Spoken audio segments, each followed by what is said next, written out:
So I see a lot of activists showing up when there's police brutality or when there is a white offender.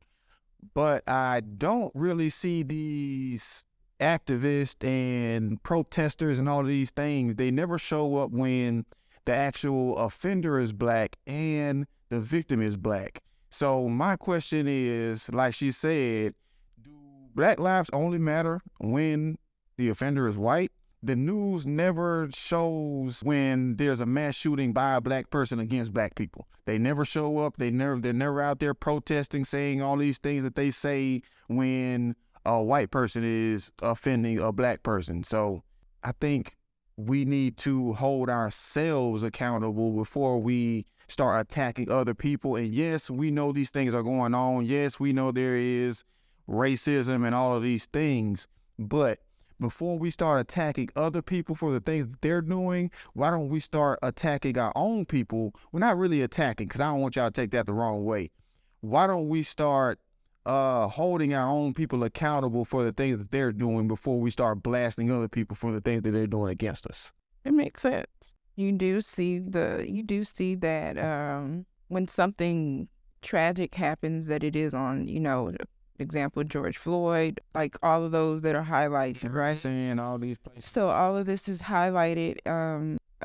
We can also think, I don't know why my mind went to like when stuff was happening and there was riots, and like the first thing that we do is we destroy things, right? Our own things. We destroy things. And I think that's highlighted by the news, but not protesters, but like people who are activists for that, they agree with that because they agree with it because it destroys our counterparts, or it's not. I don't know. It's interesting.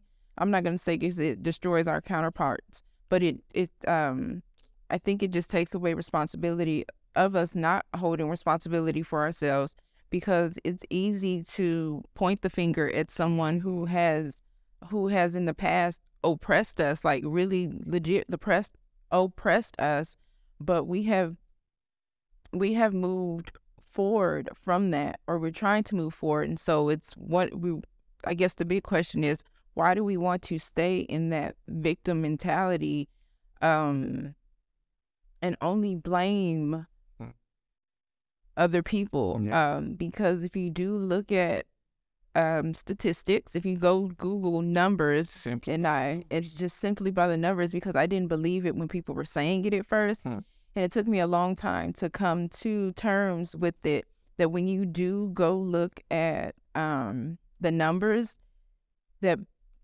I'm going to talk about police brutality right now, and I did not pull up the numbers to recite it, so I don't know the numbers, but I'd have Googled it and looked, and I probably screenshotted it a long time ago. But when you look at the numbers of it, it's that stereotype of we're being hunted. It looked like the white people being hunted. Like, I'm not denying what's happened to black people or what is happening to black people, but when you look at the numbers, white people are being killed more by police than black people.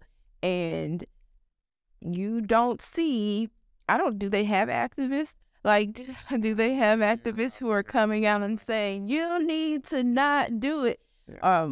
But I think how they're handling it, if it was wrongfully done, I think they're taking it and suing and getting money quietly. Not saying that money will heal that. They're not going out tearing up nothing. Well, I don't know.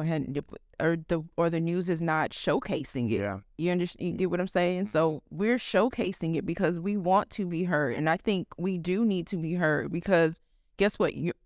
Black lives are valuable, but so are other lives, because you can't discount somebody else's life to try to boost up yours. It don't work like that. I feel like all lives matter, and people may come at me for that, but I don't care.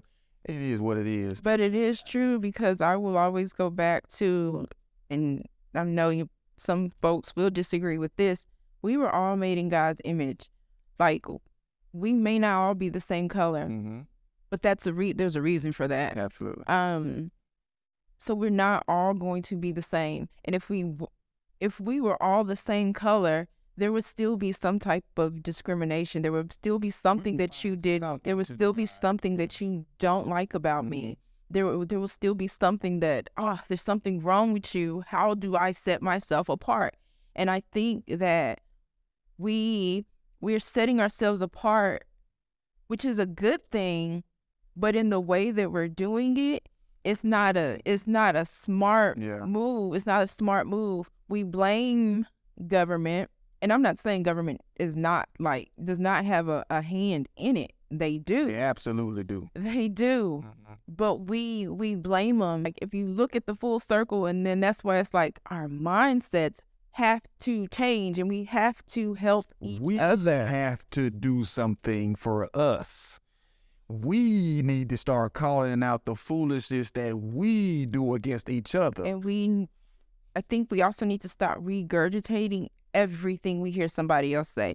I think we need to start regurgitating everything we hear on Fox News channel. Well, we're in Texas, Houston, Channel 2, Channel 13. BCC, like, oh my goodness, like CNN. All of those things. I feel like you need to dig deeper into a story to understand. Yeah, for surface.